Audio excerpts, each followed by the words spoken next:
Hi friends, welcome to Sumedh academy. आज हम क्रिया कक्षा 10 की प्रश्नावली 6.3 का समर 3। इससे पहले मैंने प्रश्नावली 6.2 और 6.1 करा रखी है, आप प्ले लिस्ट में जाकर चेक कर सकते हैं। और इसका भी मैंने प्रश्न 1 और 2 करा रखी है, आप प्ले लिस्ट में जाकर चेक कर सकते हैं। अब देखो क्वेश्चन नंबर 3 हमारा क्या करा है, प्रश्नावली 6.3 का बोल रहा है समलंब ABCD जिसमें AB समांतर DC है। ठीक है, इसका हमें चित्र नहीं दिया हुआ है, हमें खुद बनाना पड़ेगा। क्या बोल रहा है, एक समलंब है जिसका नाम है ABCD। ठीक है, बोल रहा है हमें एक समलंब है। ठीक है, ये कोई मान लो समलंब है। ठीक है, समलंब ऐसा ही होता है। बोल रहा है समलंब का नाम है वो ABCD है। ठीक है, ये A है, B है, C है और ये D है। ठीक है, अब क्या बोल रहा है, जिसमें AB समांतर DC है। अब समलंब बोला है तो समांतर होता होगा ही, तो ये वाली भुजा और ये वाली भुजा क्या है, समांतर है। आगे बोल रहा है इसके विकर्ण, विकर्ण बोल रहा है तो पहले हम विकर्ण भी बना देते हैं। ठीक है, विकर्ण बनाने हैं ना, एक ये विकर्ण, एक ये विकर्ण। ठीक है, अब हमारा नाम लिखना है। ठीक है,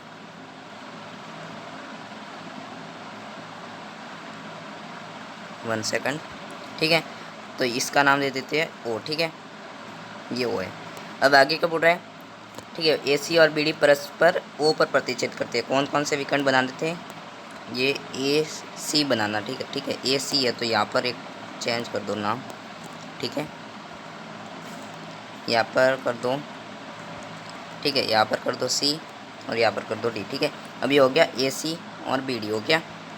ठीक है, बोल रहा है AC और BD O पर प्रतिच्छेद कर रहे हैं। ठीक है, आगे बोल रहा है दो त्रिभुजों की समरूपता कसौटी का प्रयोग करते हुए दर्शाइए कि OA बटा OC बराबर है OB बटा OB बटा OD के। ठीक है, बहुत ही ईजी क्वेश्चन है, छोटा सा है, देखो कैसे हल करते हैं। ठीक, ये देखो हमें बोल रहा है त्रिभुजों को समरूप दिखाना है। और कौन कौन से त्रिभुजों को समरूप दिखाना है, OA बटा OC। ठीक है, हमें लाना क्या है, OA बटा OC बराबर OB बटा OD। ठीक है, हमें ऐसे दो त्रिभुजों को समरूप दिखाना है जिसमें O हो, C हो, B हो और D हो। ठीक है, O होना चाहिए, C होना चाहिए, B होना चाहिए और D होना चाहिए। ऐसे हमें दो त्रिभुजों को समरूप दिखाना है, बता देंगे, बहुत ही आसान क्वेश्चन है। हम पहले दो त्रिभुज लेंगे कौन से, वो पहले तो डिसाइड करना होगा। ठीक है, हमें बोल रहा है O आना चाहिए, C आना चाहिए, B आना चाहिए और D। ठीक है, अब O कहाँ पर है, O ये रहा, C कहाँ पर है, ये रहा। ठीक है, मतलब ये वाला त्रिभुज तो आ गया OC। ठीक है, अभी तो यही हुआ है। और आगे क्या बोल रहे हैं, OC और OB OD, OB और OD, मतलब ये वाला त्रिभुज तो फिक्स हो गया, एक वाला ये तो, और ये है तो इसके जस्ट सामने वाला ही ले लो। ठीक है, दूसरा हमें कहा नहीं है तो कोई भी आप ले सकते हो, मैं सामने वाला ले लेता हूँ। ठीक है, अब देखो ये हो गया। अब इसमें हमें ये दो त्रिभुज हमने ले लिए। ठीक है, कौन कौन से त्रिभुज लिए, पहले तो वो लिख दो यहाँ पर। ठीक है, हमने त्रिभुज कौन कौन से लिए, त्रिभुज AOB और त्रिभुज, ठीक है, त्रिभुज AOB और त्रिभुज COD, त्रिभुज AOB का त्रिभुज COD में। ठीक है, अब इस त्रिभुज में हमें समरूप दिखाना है इन दोनों त्रिभुजों को। ठीक है, समरूप दिखाना है तो समरूपता का निशान ये होता है। ठीक है, ये समरूपता का निशान होता है। ठीक है, बता देंगे, बहुत ही आसान क्वेश्चन है, देखो कैसे करते हैं। ठीक है, हमने ये वाला त्रिभुज लिया और ये वाला त्रिभुज लिया। ठीक है, अब देखो इसमें पहले तो हमें आपने एकांतर कोण, सम्मुख कोण वगैरह इसके बारे में आपने पढ़ा होगा। ठीक है, जेड आकृति में बनते हैं वो कौन कौन से होते हैं, जेड आकृति में मतलब ये वाला कोण और ये वाला कोण। अगर जेड आकृति में कोई कोण बन रहे हैं, मतलब ये वाला कोण और ये वाला कोण, तो उसको हमें कहते हैं एकांतर कोण। ठीक है, उसको हम कहते हैं एकांतर कोण। ठीक है, मतलब ये वाला कोण और ये वाला कोण, ये दोनों हमेशा बराबर होंगे, एकांतर कोण कहते हैं। ठीक है, सम्मुख कोण कौन कौन से होते हैं, ठीक है, सम्मुख कोण जैसे कि ये दो, ये वाला कोण और ये वाला कोण, ये दोनों बराबर होंगे, इसको सम्मुख कोण कहते हैं। अब सम्मुख का मैंने ये जो उदाहरण दिया उसको आप शीर्षाभिमुख के लिए भी उपयोग कर सकते हैं, जैसे कि ये और ये कोण दोनों समान हो जाते हैं, तो इसको शीर्षाभिमुख कोण भी कहते हैं। क्या कहते हैं, शीर्षाभिमुख कोण। ठीक है, अब ठीक है, फिलहाल हमें इतने की ज़रूरत है, इससे काम चल जाएगा शायद। हाँ ठीक है, चल जाएगा। अब देखो इसमें हमें जेड आकृति बोल रहा है, ठीक है। पहले तो इसमें जेड आकृति कहाँ पे बन रही है, जहाँ पर हम दो कोण को बराबर दिखा सकते हैं। ठीक है, अब देखो इसमें जेड आकृति कहाँ पर बन रही है। ठीक है, यहाँ पर देखो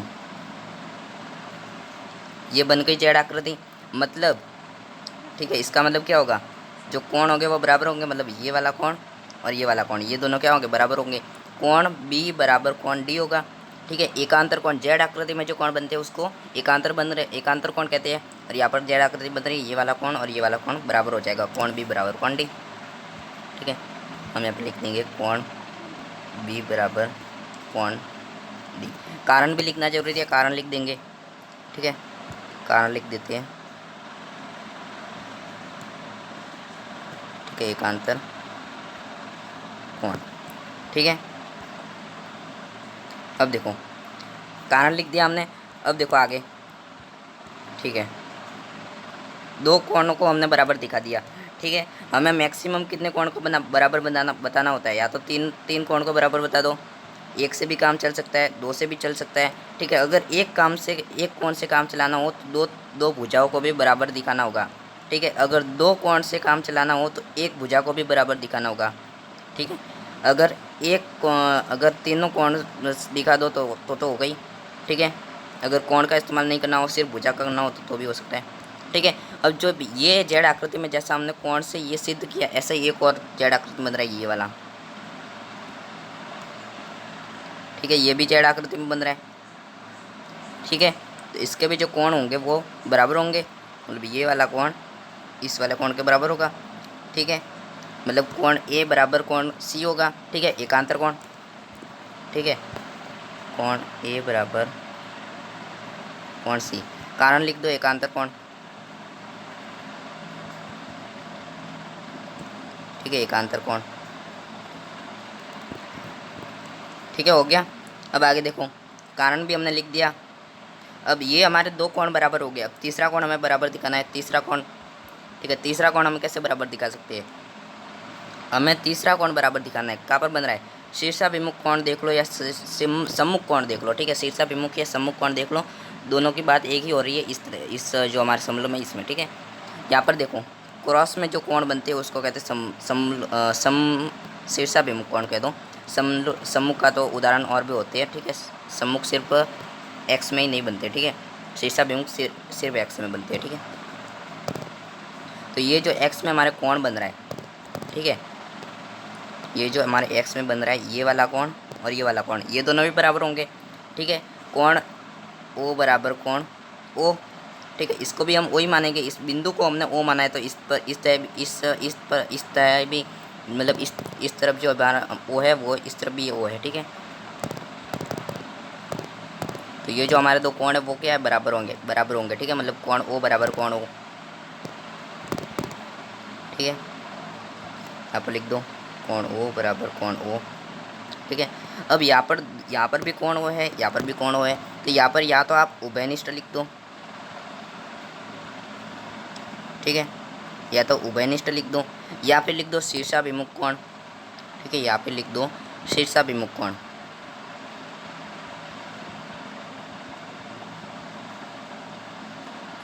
ठीक है, या फिर इसमें हमारे यही आकृति क्रॉस वाले में सम्मुख भी बन रही है, लेकिन सम्मुख है वो हर बार ऐसा जरूरत नहीं होता कि क्रॉस में ही बने। ठीक है, वो और भी जगह बन सकता है, इसलिए हमें यहाँ पर शीर्षाभिमुख लिखे या अब उभयनिष्ठ लिखे तो अच्छा होगा। ठीक है, अब मैंने आपको ये बता दिया कि ये जो दोनों त्रिभुज है उसको हमने कोण का नियम लिया। ठीक है, ये भी कोण है, ये भी कोण है और ये भी कोण है। ठीक है, तीनों कोण है।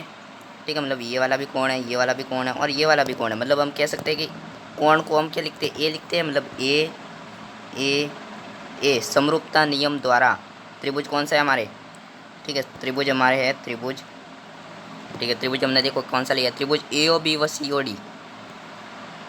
ए ओ बी व त्रिभुज सी ओ डी क्या होंगे, समरूप होंगे। और समरूप का निशान क्या होता है, ठीक है, समरूप का निशान होता है ये। ठीक है, मतलब ये दोनों क्या है, समरूप हो गए। अब इनको हमने समरूप दिखा दिया, लेकिन हमें सिद्ध क्या करना है, हमें तो सिद्ध करना है कि ओ ए बटा ओ सी है और ओ बी बटा ओ डी है।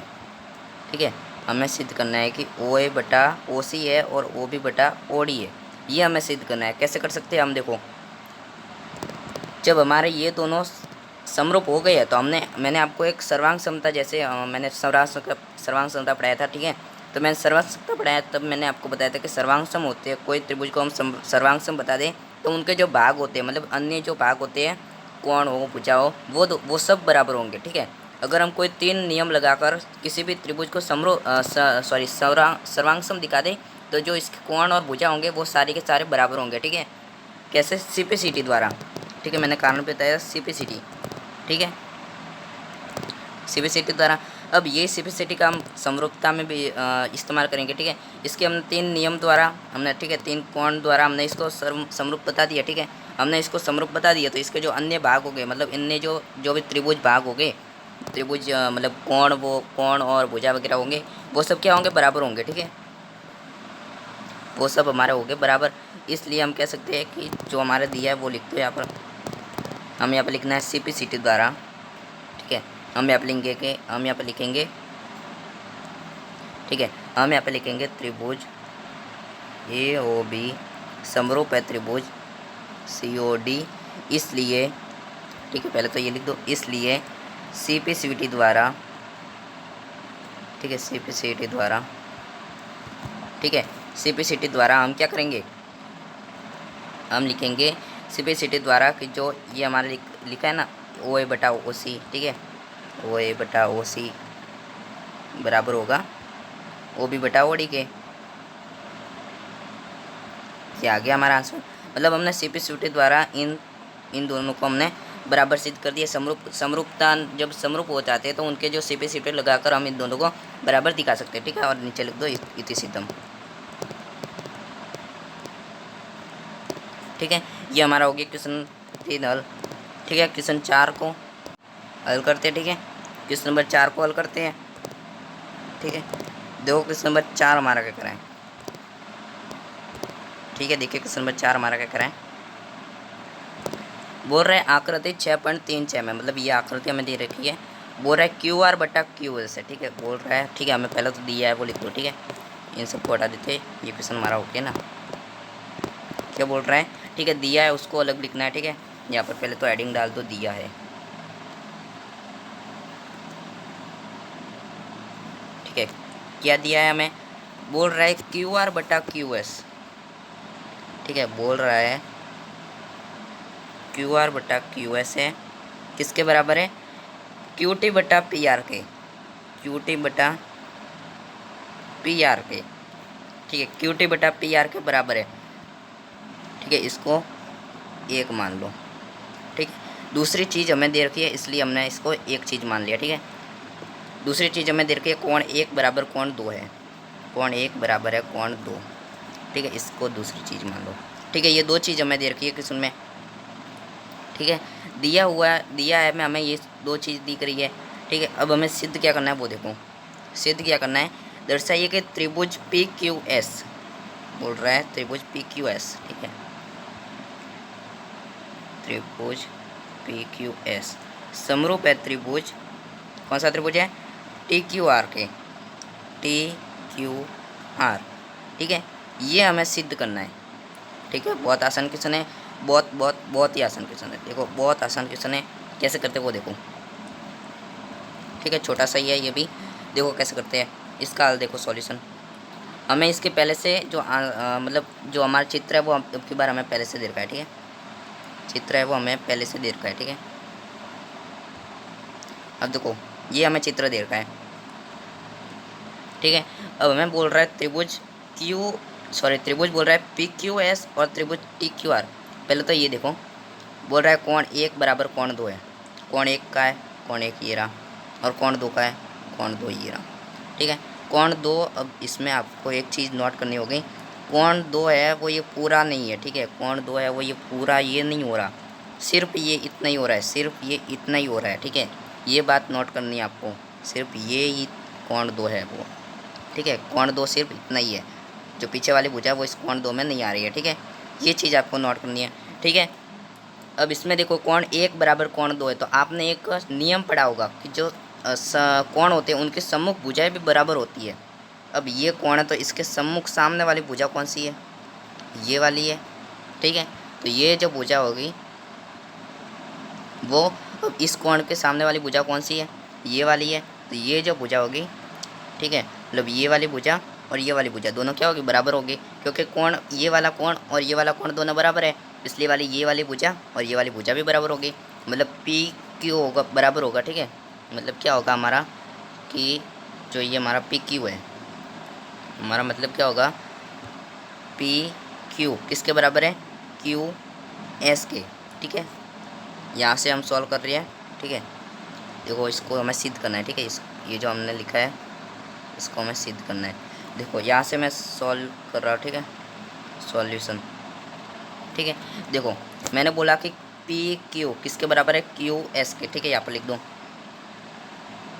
ठीक है। पहले तो लिख दो हमें कोण 1 बराबर कोण 2 दिया है, कोण 1 बराबर कोण 2 दिया है,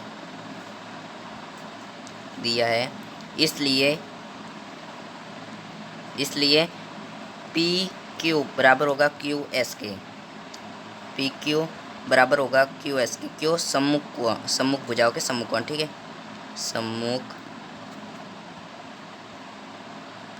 सॉरी यहाँ पर कोण लिखेंगे, ठीक है, सम्मुख कोणों के, सम्मुख कोणों की सम्मुख भुजाएं, सम्मुख भुजाएं, ठीक है। ये हो गया हमारे, मैंने क्या किया, कोण 1 बराबर है कोण 2, इसलिए पी क्यू बराबर होगा क्यू एस के, क्यू सम्मुख कोणों की सम्मुख भुजाएं हमेशा बराबर होती है, ठीक है, ठीक है। अब आगे देखो, अब आगे हमारा क्या है, ठीक है, इसको हटा दो, आगे हमारा क्या बोल रहे हैं, ठीक है। अब देखो आगे हमारा क्या बोल रहे हैं, यहाँ तक हो गया। अब हमारे पी क्यू बराबर आ गया क्यू एस, ठीक है। अब हमारे कुछ नहीं करना, सिर्फ हमें जो चीज़ 1 दे रखी है, ठीक है, चीज़ 2 हमें जो ये चीज़ नंबर 2 दी गई थी, ये इसका तो हमने यूज कर लिया, अब इस वाले चीज़ नंबर 1 का यूज करेंगे, ठीक है। बोल रहा है क्यू आर बटा क्यू एस है, ठीक है, क्या बोल रहा है, क्यू आर बटा है क्यू एस, बराबर में क्या है, बराबर में है क्यू टी बटा पी आर, क्यू टी बटा पी आर, ठीक है, बराबर में है क्यू टी बटा पी आर, ठीक है। ये हमें दिया है, ठीक है, ये हमें दिया है। अब ये हमें दिया हुआ है तो ठीक है, ये हमें दिया हुआ है तो इससे हम जहाँ पर भी अब मैंने आपको एक चीज़ भी सिद्ध करके दिखाई है कि पी क्यू बराबर होगा क्यू एस के, जहाँ पर भी पी क्यू लिखा होगा वहाँ पर मैं क्यू एस लिख सकता हूँ, ठीक है। जहाँ पर भी पी क्यू लिखा होगा वहाँ पर मैं क्या लिखूँगा, जहाँ पर भी पी क्यू लिखा होगा वहाँ पर मैं लिख दूँगा क्यू एस, ठीक है। और अगर हमें पी क्यू पहले से हो अगर पी क्यू पहले से होगा और हमें क्यू एस की ज़रूरत होगी तो हम पी क्यू की जगह क्यू एस लिख देंगे, ठीक है। और अगर क्यू एस पहले से दे रखा होगा और हमें ज़रूरत होगी पी क्यू के, तो हम क्यू एस जहाँ पर भी लिखा होगा वहाँ पर हम लिख देंगे पी क्यू, ठीक है। ये प्रोसेस है, ठीक है। जहाँ पर भी हमारे पी क्यू लिखा होगा वहाँ पर तो हम लिख देंगे क्यू एस, और जहाँ पर क्यू एस लिखा होगा वहाँ पर हम लिख देंगे पी क्यू, ठीक है, अगर हमें ज़रूरत पड़ी तो, ठीक है। अब देखो यहाँ पर क्या है, पहले तो देखो क्यू आर बटा क्यू एस, ठीक है, बोल रहा है क्यू आर, ठीक है, क्या बोल रहा है, क्यू आर बटा क्यू एस बराबर है क्यू टी बटा पी आर के, क्यू टी बटा पी आर के। अब यहाँ पर देखो क्यू एस आया तो इसकी जगह मैं क्या लिख दूंगा, पी क्यू लिख दूंगा, ठीक है, इसकी जगह मैंने लिख दिया पी क्यू, ठीक है।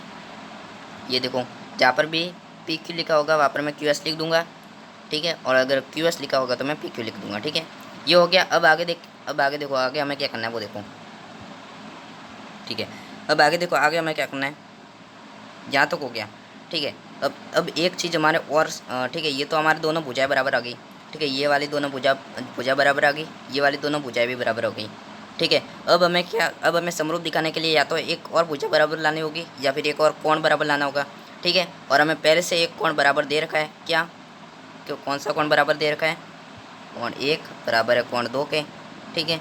अब हमारे तीनों चीज़ बराबर हो गई, एक भुजा, दो भुजा और एक कोण, मतलब दो तो हमने भुजा बराबर दिखा दी और एक है वो हमने कोण बराबर दिखा दिया, ठीक है। मतलब हम भुजा कोण भुजा मतलब SAS द्वारा। S का मतलब भुजा, A का मतलब कोण और S का मतलब भुजा, मतलब भुजा कोण भुजा द्वारा त्रिभुज कौन सा है हमारा, हमारा कौन सा त्रिभुज को समरूप दिखाना था, ये देखो ना, PQS और TQR, त्रिभुज PQS समरूप है त्रिभुज TQR। ठीक है, आ गया हमारा आंसर, इतना इजी था। ठीक है, वीडियो बहुत लंबा हो गया, हाँ ठीक है 20 मिनट का हो गया। तो इस वीडियो में हम क्वेश्चन नंबर 3 और 4 को हमने हल किया। ठीक है, इस वीडियो में हमने क्वेश्चन नंबर 3 और 4 को हल किया। नेक्स्ट वीडियो में हम क्वेश्चन नंबर 5 से स्टार्ट करेंगे नेक्स्ट वीडियो में। ठीक है, मिलते हैं नेक्स्ट वीडियो में, थैंक यू।